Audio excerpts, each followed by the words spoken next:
حضرت صالح علیہ السلام نے سمجھایا کہ تم اللہ سے معافی مانگو، اسے بھلائی طلب کرو، اللہ سبحانہ تعالیٰ تم پر اپنی رحمت نازل فرمائے گا۔ قوم نے کہا تم تو بڑی منحوس ہو، تمہاری دعوت سے ہماری قوم میں پھوٹ پڑ گئی ہے۔ حضرت صالح علیہ السلام نے کہا کہ دعوت حق سے تمہاری آزمائش کی گئی ہے، جو حق کو قبول کرے گا اللہ کے ہاں اس کی قدر و قیمت، اس کی قدر و منزلت زیادہ ہوگی، جو انکار کرے گا وہ خسارے میں رہے گا۔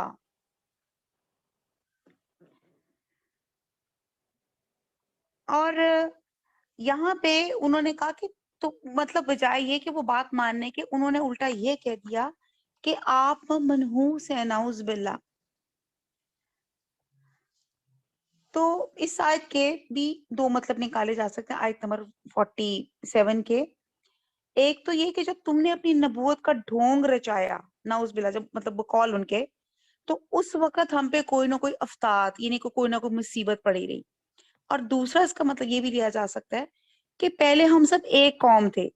اور تم نے آ کر ہمیں پھوٹ ڈال دی اور ہماری زندگی اجیرن کر دی، اور یہ سب تمہاری نحوست ہے، اور یہی اعتراض کفار مکہ کو رسول صلی اللہ علیہ وسلم پہ تھا۔ تو اس آیت کے بھی دو مطلب آتے ہیں کہ تم پہ جو وقتاً فقتاً کو مصیبت آن پڑتی ہے تو یہ تمہاری اپنی وارننگ، تمہاری اپنی تنبیہ کے لیے آتی ہے، کیا تاکہ تمہیں سنبھلنے کے لیے کچھ مزید مہلت مل جائے۔ اور دوسرا یہ کہ قوم کے جو دو فریق بن چکے ہیں، تو اس بات میں تمہاری آزمائش ہو رہی ہو کہ تم حق کا ساتھ دیتے ہو یا باطل کا۔ اگر باطل کا ساتھ دیتے ہو تو اس میں کس حد تک تمہاری کیا کیا ایکٹیویٹیز ہیں۔ ٹھیک ہے جی، آیت نمبر 48 پہ آتے ہیں۔ 48 میں اچھا یہاں پہ منحوسیت کی بات ہو رہی تھی، تو ایسا نہیں ہے کہ دنیا میں کوئی چیز بھی منحوس ہوتی ہے۔ یہاں پہ جو بات کی جا رہی ہے، اکثر کیسے یار وہ میں صبح اٹھا کالی بلی راستہ کاٹ گئی، نہیں ہے جی بڑا منحوس ہے، وہ میں نکلنے لگا جوتے کے اوپر جوتا تھا، یہ بڑا منحوس ہے۔ یا ایک اور ہمارا کامن پریکٹس ہے، شادی ہوتی ہے، ایک بچی دلہن بن کر بہو کے روپ میں گھر داخل ہوتی ہے، تو اسی وقت کوئی کسی دادا دادی، کسی کی نانا نانی، کسی کو کوئی پریشانی، کوئی بیماری یا کوئی فوت ہو جاتا ہے، تو فوراً کہہ دیتے بھئی اس لڑکی کے تو قدم ہی بڑے منحوس تھے، آتے ساتھ ہی گھر میں ویرانی ڈال دی۔ یا ہم کہتے وہ جی صبح صبح یا کس منحوس کی شکل دیکھ لی، آج تو میرا دن ہی بہت برا گزرا۔ تو منحوس کوئی چیز نہیں ہوتی، یہ آپ منحوس کر کے نعوذ باللہ اللہ تعالیٰ کے غیظ اور غضب کو آپ دعوت دے رہے ہوتے ہیں۔ اچھا بات ہو رہی تھی منحوسیت پہ، تو یہ جو تیر لفظ ہے، توئے یہ رے، پرندوں سے لوگ فال نکالتے تھے، ٹھیک ہے جی۔ تو یہاں پہ کہا جا رہا ہے کہ تمہاری نحوست تمہارے ساتھ لگی ہوئی ہے۔ یہ تو یعنی کہ یہ نحوست انسانوں سے یا چیزوں سے نہیں ہوتی، یہ انسان کا خود، یہ میں عموماً یہ بات کہتی ہوں کہ سم ٹائم آپ کبھی دیکھتے ہیں کہ کبھی آپ کے ہاتھ یا پاؤں پہ نیل پڑا ہوتا ہے، یا خام خواہ جب اٹھتے ہیں تو پلنگ سے ٹکرا جاتے ہیں تو فوراً آپ کو کوئی درد شروع ہو جاتی ہے، یا ایک دم چلتے لڑکھڑا کے آپ گر جاتے ہیں۔ تو ہوتا یہ ہے، جو بیسکلی بات ہے، ہوتا یہ ہے کہ انسان کو اللہ تعالیٰ وارن کرتا ہے یہ چھوٹی موٹی پرابلمز لے کے کہ فوراً چیک کرو۔ جب آپ کے ساتھ ایسا ہو کہ کوئی چیز آپ کے ساتھ ایسی چیز ہو گئی ہے کہ وہی بات ہے ٹھوکر کھا کے گر گئے یا کوئی اور ایک دم کوئی پرابلم آ رہی ہے، تو سب سے پہلے چیک کریں کہ حقوق اللہ اور حقوق العباد میں کیا کمی کوتاہی ہوئی، کیا لغزش ہوگی، کوئی کیا بھول چوک ہو گئی کہ اللہ تعالیٰ نے فوراً آپ کو وارن کیا کہ فوراً اس کو ریکٹیفائی کرو، اس کو ٹھیک کرو، نہیں تو تم پکڑے جاؤ گے۔ تو یہ ایک اللہ تعالیٰ نے کہ چھوٹا سے اصول ہوتا ہے، طریقہ ہوتا ہے ہمیں وارن کرنے کا کہ آپ اپنے آپ کو سنبھال لیں، اگر آپ کسی غلط ٹریک پہ چل رہے تو دوبارہ سے رائٹ ٹریک پر آ جائیں۔ اور یہاں پہ جو بات کی جا رہی ہے منحوسیت کی، تو کوئی چیز منحوس نہیں ہوتی، آپ یہ آپ بات کر کے کسی اور بندے کا بھی دل آزاری کریں گے اور اللہ تعالیٰ کے ہاں علیحدہ شرمندگی ہوگی۔ اچھا جی، آیت نمبر نیکسٹ ہے، وَكَانَ، اور تھے، فِي الْمَدِينَةِ، شہر میں، تسعہ 9، راحتن، جتھے دار، یہ راحت میں بھی آپ کو تفسیر میں بتاتی ہوں، یفسدون، یہ میں نے وہ اور آگے وہ فساد کرتے تھے فی الارضی زمین پہ ولا اور نہیں یصلحون اردو کا لفظ کیا ہے اصلاح تو نہیں وہ اصلاح کرتے تھے. اب یہاں اللہ تعالیٰ فرماتے ہیں اور شہر میں 9 شخص تھے جو ملک پہ فساد کیا کرتے تھے اور اصلاح سے کام نہیں لیتے تھے. اب یہاں پہ قوم سمود کے 9 غنڈہ سرغنوں کی بات کی جا رہی اور راحت یہ جیسے لفظ ہے راحت کا مطلب ہوتا ہے ایک ہی خاندان کے لوگوں کی مختصر سی جماعت جن کی تعداد 10 سے کم ہو اور اس میں کوئی عورت نہ ہو اور نیز اس جماعت کے سردار یا سرغنا کو بھی راحت کہا جاتا ہے اور تو اس سے مراد لیا جاتا ہے رحت کہ سرغنا یعنی کہ کسی اوباش اور بد کردار چھوٹی سی جماعت کا لیڈر جو 10 سے کم کی جماعت ہو. اب دیکھتے ہیں کہ قوم سمود کی معروف بستی کا نام حجر تھا اور اسے ام القرا بھی کہا جاتا تھا. یہ مکہ سے شام جاتے ہوئے راستے میں پڑتی تھی اور اس شہر میں ایسے یہ جو سرغنے اور بدماش ٹائپ جو لوگ تھے یہ سب وہاں موجود ہوتے تھے اور ان میں سب سے ان کا جو لیڈر تھا نا وہ قدار بن سلف اس کو بعض اسکالرز کہتے ہیں اس کا نام یہ تھا یعنی کہ سب سے بدبخت یہی شخص تھا اور یہی وہ شخص تھا جس نے اللہ کی اونٹنی کی کونچے کاٹ ڈالی تھی اور باقی جو 8 سرغنے تھے اس قدار کے معاون اور اس کے مددگار اس کے ساتھی بنے تھے. تو یہاں اللہ تعالی ان 9 لوگوں کا وہاں پہ ذکر کر رہے ہیں کہ جو اور یہ بھی ایک اسکالرز کہتے ہیں کہ قوم سمود کے 9 بڑے بڑے قبیلے تھے اور تمام قبیلوں کے سردار جمع ہوئے. انہوں نے آپس میں اللہ کی قسم کھا کے آپس میں انہوں نے عہد کیا کہ ہم رات کو حملہ کر کے صالحہ یہ نیکسٹ ہم پڑھتے ہیں اگلی آیت میں ہمیں اس کا کلیئر آئے گا. آیت نمبر 49 قالو کہا انہوں نے تقاسمو قسم درمیان میں تھے کہ اردو کا لفظ تم قسم کھاؤ باللہ کی اللہ کی لا نبیتنہو لا البتہ نون ہم اور بیتنا ہم بیت کہتے ہیں رات کو بیت تو البتہ ہم ضرور بیت رات کے وقت ان کو اس کو کہ ہم رات کے وقت شب خون ماریں گے اس سے مراد یہ لی جاتی ہے. سمجھ آ گئی آپ نے توڑ کے دیکھ لا نون ہے لام علیحدہ ہے نون لام کا مطلب البتہ نون کا مطلب ہم اور آگے بیت رات اور آگے بیتنا رات اور اس کو کہ ہم ضرور رات کو بے خبری میں شب خون ماریں گے وہ اہلہ اور اس کے گھر والوں پر سما پھر لا نقولنا ہم کہیں گے لی ولی اس کے وارثوں سے ماں نہیں شاہدنا ہم شاہد تھے ہم گواہ تھے یا نہیں ہم حاضر تھے محلی کا مہلت یہ مہلک ہوتا ہے ہلاکت سے لفظ نکلا ہے ہلاکت کے موقع پہ اہلِ ہی اس کے گھر والوں کی وَإِنَّا اور بے شک ہم لَصَادِقُونَ بے شک ہم سچے ہیں. اب کہنے لگے بامحاورہ اللہ کی کہنے لگے خدا کی قسم کھاؤ ہم رات کو اس پر اس کے گھر والوں پہ شب خون ماریں گے پھر اس کے وارثوں سے کہہ دیں گے ہم تو اس کے گھر والوں کے موقع پہ ہلاکت پہ گئے ہی نہیں اور ہم سچ کہتے ہیں. اب یہاں پہ آپ دیکھیں کہ یہ اس قدر جو تھے ڈھیٹ اور جس کو کہتے ہیں نا بڑے مکار قسم کے لوگ تھے. انہوں نے کچھ جو پلاننگ کی تھی انہوں نے کچھ یوں پلاننگ کی تھی کہ انہوں نے آپس میں اللہ کی قسم کھا کے عہد کیا تھا کہ ہم رات کو حملہ کر کے صالح علیہ السلام اور اس کے گھر والوں کو ہلاک کر دیں گے اور ان کے ولی کو کہہ دیں گے کہ ہم اس کے خاندان کی ہلاکت کے وقت موجود ہی نہیں تھے. یہ انہوں نے ایک اپنی طرف سے ایک پلان کیا. اور یہ ان کی سازش تھی. اور ان لوگوں نے ملی بھگت سے جو قدار تھا، قدار بن سلف کو آگے لگایا تاکہ وہ ناقت اللہ کو زخمی کر دے. کون؟ اونٹنی کو. اب یہ واقعہ ایکچولی آپ لوگ پہلے بھی پڑھ چکے ہیں کہ یہ جو قوم سمود تھی، جب ان پہ حضرت صالح علیہ السلام، اللہ تعالیٰ نے ان کو نبوت پہ سرفراز کیا اور ان کو کہا ان کو وحدانیت پہ بلاؤ، اور شرک میں مبتلا ہو گئے اور بہت سے غلط کام کر رہے ہیں، جس میں غلط کام ان کی ڈاکہ زنی تھی، لوٹنا تھا. تو ان چیزوں سے باز آ جائیں. تو جب حضرت صالح علیہ السلام نے اللہ کو ان کو میسج دیا تو انہوں نے کہا کہ ہم تمہیں کیسے پیغمبر مان لیں، تم تو ہمارے جیسے انسان ہو. اچھا کوئی ایسا کرو، اس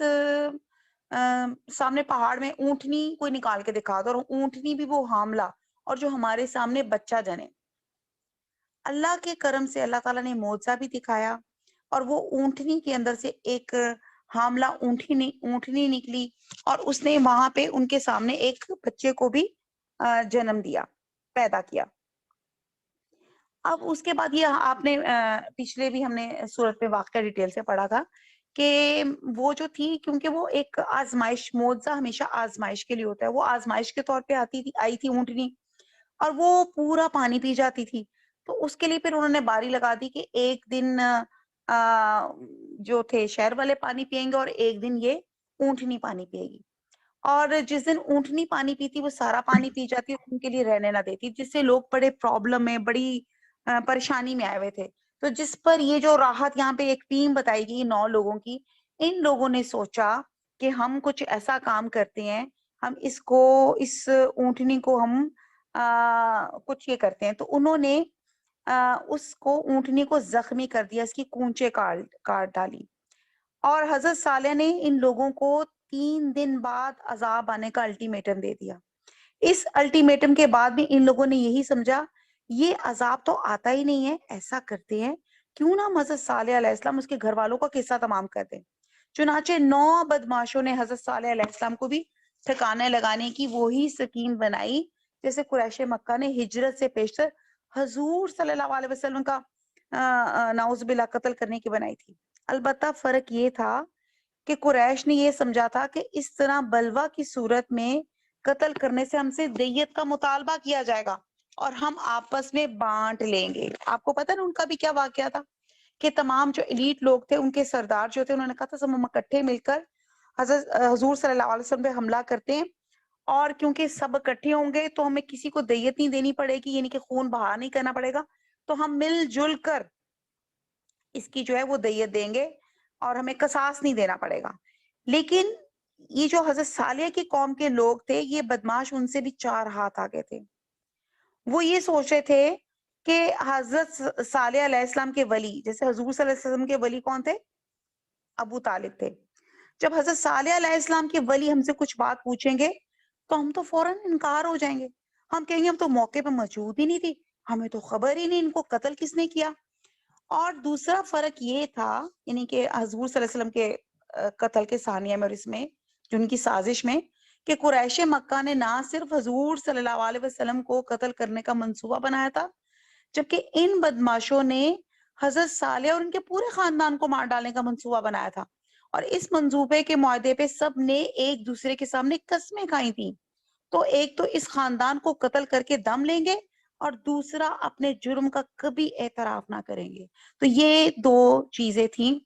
کہ جو ان کو تھیں کہ ماریں گے بھی اور اعتراف نہیں کریں گے، جس سے اندازہ ہوتا ہے کہ ان کے اندر کتنے وہ پتھر دل ہو چکے ہوئے تھے اور کتنا اندر ان کے فساد اور فتنہ تھا. آیت نمبر 50، وَمَكَرُوا، مکر نہیں کہتے، اس نے بڑی مکر کر رہی ہے، فریب کر رہی ہے. اور مکر کیا انہوں نے، مکرن، ایک مکر، وَمَكَرْنَا، مکر وہی اور نہ ہمارا، اور ہم نے بھی چال چلی، مکرن، ایک چال، وَهُمْ، اور وہ، لا یشعرون، نہیں شعور رکھتے تھے، نہیں سمجھ رکھتے تھے. تو آیت نمبر 50 میں ہے کہ وہ ایک چال چلی اور ہم بھی ایک چال چلے اور ان کو کچھ خبر نہ ہوئی. فنظر، پس دیکھ لے، کیفا، کیسا، کانا تھا، عاقباتو، عاقبہ عاقبت سے ہے، انجام، مکرہم، ان کی چال کا، انا بے شک ہم نے دمرناہم، دمر یہ لفظ پہلے بھی آ چکا، دمر تباہ کر دیا، نہ ہم نے ہم نے ان کو تباہ کر دیا، وقومہم اور ان کی قوم کو، اجمعین سب کی سب کو۔ محاورہ دیکھتے ہیں آیت نمبر 51، تو دیکھ لو ان کی چال کا انجام کیسا ہوا، ہم نے ان کو اور ان کی قوم سب کو ہلاک کر ڈالا۔ اب آیت نمبر 50 اور 51، اس کی تفسیر کچھ یوں ہے کہ جب یہ لوگ اس منصوبے پہ قسمیں کھا رہے تھے تو اللہ سبحانہ تعالیٰ نے حضرت صالح علیہ السلام کو وحی کر دی کہ وہ اپنے خاندان اور ایمان والوں کو لے کے فوراً اس بستی سے ہجرت کر جائے۔ چنانچہ آپ کہتے ہیں کہ کچھ روایت میں ہے کہ 120 افراد کو اپنے ہمراہ لے کے فلسطین کی طرف چلے گئے اور رملہ کے قریب آ گئے۔ آپ کے اس بستی سے نکلنے کی دیر تھی کہ اس شہر بلکہ قوم سمود کے پورے علاقے میں شدید زلزلے کا عذاب آیا، اور اس میں دل دہلانے والی آوازیں اور چیخیں بھی پیدا ہوئیں، اور زلزلہ اتنا شدید تھا جس سے ان کے پہاڑوں میں بنے ہوئے مکان کھنڈرات میں تبدیل ہو گئے، اور یہ خود بھی قوم اس عذاب سے ہلاک ہو گئی۔ جس سے آپ کو اندازہ لگا ہے کہ اللہ تعالیٰ تو کن کہتے ہیں، اور جو ان کو اتنا فخر تھا یہ قوم اپنے ڈیل ڈول، قد و قامت، جسامت، قوت اور پہاڑوں کو کھود کھود کے جو گھر بناتی تھی کہ ہم اتنے اسٹرانگ قوم ہیں اور اسٹرانگ گھروں میں رہتے ہیں، اور ایک اللہ تعالیٰ نے جھٹکا ایک زلزلہ دیا تو یہ پوری کی پوری ان کا جو گھر تھے وہ بھی کھنڈر بن گئے، اور ان کی پوری قوم اس عذاب سے دوچار ہو گئی۔ آیت نمبر 53 نہیں 52، فتل کا پس تل کا یہ بیوتہم بیوت ان کے گھر، یہ میں پہلے آپ کو تفسیر میں بتا چکی ہوں، بیوت کہتے ان کے گھر، خاویاتن خاویہ خالی پڑے ہوئے تھے، بما ظلموا بوجہ اس کے کیا کرتے تھے، وہ ظلم کی وجہ سے خالی ہو گئے، انا بے شک فی ذالکا اس میں لی آیات نشانی ہے، لی قوم یعلمون اس قوم کے لیے جو شعور رکھتی ہے۔ اللہ تعالیٰ فرما رہے ہیں 52 میں کہ اب یہ ان کے گھر ان کے ظلم کے سبب خالی پڑے ہیں، جو لوگ دانش رکھتے ہیں ان کے لیے اس میں نشانی ہے۔ آیت نمبر 53، وَأَنْجَيْنَا اور ہم نے انجینا نجات دی، نہ ہم نے اللہ زینا ان لوگوں کو جو آمنو جو ایمان لائے، وقانو اور وہ تھے یتقون ڈرتے، متقی لوگ تھے، اور جو لوگ ایمان لائے اور ڈرتے تھے ان کو ہم نے نجات دی۔ یہ وہ واقعہ تھا حضرت صالح علیہ السلام کی قوم کا، کہ وہ قوم تھی جو بڑی زور آور مشہور تھی، اور جب انہوں نے اپنے نبی کی بات نہیں مانی، اللہ کی فرما برداری نہیں کی، توحید پر ایمان نہیں لے کر آئے، بلکہ ڈہٹائی سے اپنے نبی کی قتل کے در پہ ہو گئے، اس کے خاندان اور اہل ایمان والوں کو قتل کرنے کے در پہ ہو گئے، تو اللہ تعالیٰ نے مدد کر دی۔ اللہ تعالیٰ نے حضرت صالح علیہ السلام اور ان کے ساتھ جو ایمان والے تھے ان کو نکال دیا، اور باقی جو لوگ رہ گئے تھے ان کو اللہ تعالیٰ نے ایک خوفناک زلزلے سے ان کو دوچار ہونا پڑا، جس سے ان کے جو پکے گھر تھے وہ کھنڈرات بن گئے، جو دیکھنے والوں کے لیے ایک عبرت رکھتے تھے۔ اور دوسری بات یہ کہ وہ جو اقوام عروج اور زوال کے قانون سے واقف نہیں ہیں، یہ ان کے لیے بھی ایک سبق ہے کہ جس قوم نے رسولوں کی تکذیب یعنی کہ ان کو جھٹلایا، انہیں دکھ پہنچایا، وہ تباہ و برباد ہو کے رہی۔ اور پھر یہ کہ وہ لوگ اللہ تعالیٰ کے طبی اسباب کو پابند نہیں سمجھتے، اور یہ کہ طبی اسباب کا تو خالق اللہ تعالیٰ خود ہے، وہ جب چاہے رد و بدل کر دے۔ آپ جتنی مرضی میٹریولوجسٹ آپ کے پاس ہو، ہائی سکیلز آپ کے پاس تمام ہو، زلزلہ کو کیچ کرنے کے لیے انسٹرومنٹس ہوں، آپ کی طوفان کو میئر کرنے کے انسٹرومنٹس ہوں، لیکن جب اللہ کن کہتا ہے تو تمام فزیکل فیکٹرز تمام اللہ تعالیٰ کے اس کے تابع ہو جاتے۔ اللہ تعالیٰ ان تمام چیزوں سے بہت اوپر اٹھ جاتا ہے۔ فلاں عذاب مثلا زلزلہ تو محض لوگ کہتے ہیں کہ طبی اسباب کی بنا پہ آیا, اس کا ان کے گناہوں سے کیا تعلق ہے؟ مطلب یہ دیتے ہیں زلزلہ کیوں آیا کہ وہاں پہ شاید زمین کی کچھ وہ نرم تھی, وہ پتہ نہیں وہ تھی, پھر اس کا وہ جو کرنٹ وہ زمین پہ چلتا ہے تو اس طرح زلزلہ. یعنی کہ جو لوگ آج کل کے ریسرچرز جو چیز کہتے ہیں کہ زلزلہ اس وجہ سے آیا کہ زمین کے اندر سے پلیٹ کمزور تھی یا وہ ایک جھٹکا نہیں سہ سکی, اور پھر اس کی وجہ سے وہ جو پلیٹ یا ایک سے دوسری جگہ شفٹ ہونی تھی تو وہ زلزلہ ہی آتا ہے. لوگ اپنا طور پہ سائنٹسٹ تو یہ جواب دے رہے ہوتے ہیں کہ یہ وجہ ہے زلزلے کی, لیکن وہ یہ کہتے ہیں کہ اس کا گناہوں کے ساتھ کیا تعلق. حالانکہ بینگ کا مسلم ہم یہ سمجھتے ہیں کہ جب اللہ تعالیٰ نے فرما دیا کہ وہ قوم جو تھی اپنے نبی کے قتل کے پیچھے ہو گئی تھی, تو اللہ تعالیٰ نے اس قوم ہی کے اوپر عذاب ڈال دیا اور ان کو مہلت بھی دی. اور وہ کیوں صفائے ہستی سے مٹ گئے؟ وہ اپنے ظلم کی وجہ سے, اپنے اوپر جو انہوں نے ظلم کیا تھا کہ اللہ کی وحدانیت سے اور اپنے نبی کے احکامات ماننے سے جو انہوں نے انکار کیا تھا, اس کی جو تکذیب کی تھی, اس کو جو جھٹلایا تھا, تو اس پر وہ اس عذاب سے دوچار ہو گئے. اور یہ ہر قوم کے ساتھ رہتی دنیا تک, جب تک یہ سلسلہ چلتا رہے گا, اللہ تعالیٰ اسی طرح عذاب نازل کرتے رہیں گے. اور اللہ تعالیٰ یہ واقعات بھی ہمیں ضرور اس لیے سنا رہے ہیں تاکہ ہم عبرت پکڑیں. ہم اس کے باوجود عبرت نہیں پکڑتے. اب اس وقت ہمارے پاس یہ کورونا, ڈینگی, کینسر پیشنٹس اور یہ ہیپاٹائٹس پیشنٹس, اور ایک زمانے میں جیسے ایڈ آ گئی تھی تو ایڈز آ گئی تھی, تو یہ کیا تھے؟ یہ تمام چیزیں اللہ تعالیٰ کے عذاب تھے کہ اے بندے سنبھل جا سنبھل جا. بندہ پھر نہیں سنبھلتا, پھر غلط کاموں میں بیٹھ جاتا ہے, اللہ تعالیٰ سے دعائیں مانگتا ہے, اللہ تعالیٰ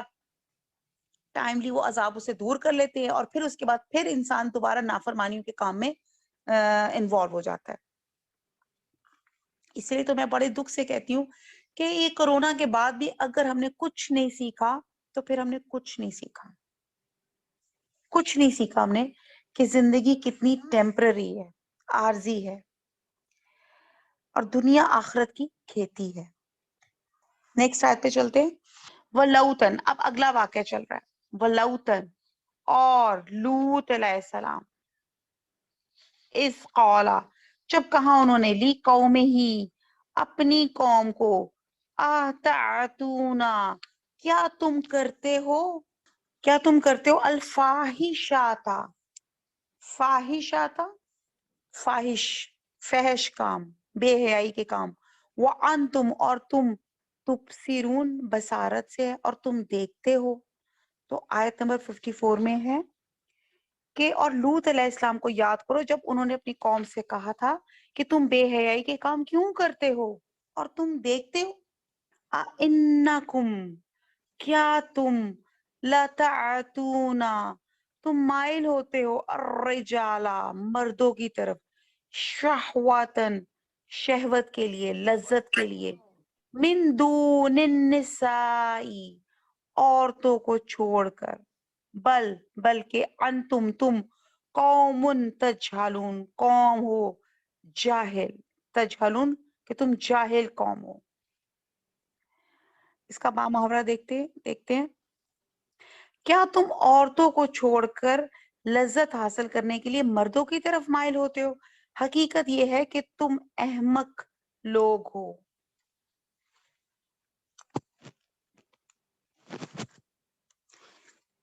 اچھا جی, کلاس ابھی ڈسمس ہو جائے گی, نوٹیفیکیشن آیا, پھر آپ پھر لنک پہ پریس کیجئے گا, ود ان اے سیکنڈ آپ کلاس کے اندر ہوں گے. یہ کلاس ہماری نیکسٹ سیشن تک انشاءاللہ تعالی جاری رہے گی. اچھا جی, اب ہم یہ دیکھتے ہیں کہ اب یہاں پہ قوم لوط کا ہم نے پہلے بھی ذکر کیا, یہاں پہ دوبارہ آ رہا ہے لفظ, اور یہاں پہ لفظ ایک تبصرون استعمال ہوا ہے جو دیکھنے کے معنوں میں استعمال ہوتا ہے اور سمجھنے کے معنوں میں بھی آتا ہے. ایک ہوتا ہے نظر دیکھنا, ایک ہوتا ہے دیکھنا, اور ایک ہوتا ہے بصارت, یعنی کہ جس کو کہتے ہیں نا ایک دل کی آنکھ سے دیکھنا. جیسے ہیئرنگ اور لسننگ میں فرق ہوتا ہے نا, ایک ہوتا ہے سننا اور لسننگ ہوتا ہے غور سے سننا. تو اسی طرح دیکھنا اور بصارت, نظر اور بصارت میں یہی فرق ہوتا ہے. ایک تو آپ سطحی طور پہ دیکھتے ہو اور ایک آپ شعوری طور پہ بصارت کی نگاہ سے غور و فکر کر کے وہ دیکھتے ہو. تو اس لحاظ سے یہ جو میں نے آیات 2 پڑھی ہیں ان کے کچھ مطلب کچھ یوں ہیں کہ ایک تو پہلا مطلب یہ ہے کہ جو گندا فحش اور بے حیائی کا کام کرتے ہو یہ خلاف فطرت ہے، یہ اٹس ناٹ نیچرل. اور حقیر سے حقیر جانور بھی ایسا کام نہیں کرتے. ٹھیک ہے جی. جیسے اسکالرس کہتے ہیں کہ جہاں تک میری ادنا سی نالج ہے کہ جو پگز ہیں وہ کہتے ہیں کہ ہومو سیکشولز ہیں، اور ایک یہ وجہ اور ایک ان کی جو سویٹنگ گلینڈز، بہرحال کئی وجوہات ہیں جن کی وجہ سے ان کا گوشت کھانا مسلمانوں پہ حرام ہے. وما علینا الا البلاغ سبحانک اللہم وبحمدک نشہد لا الہ الا انت نستغفرک ونتوب الیک. والسلام علیکم ورحمۃ اللہ وبرکاتہ.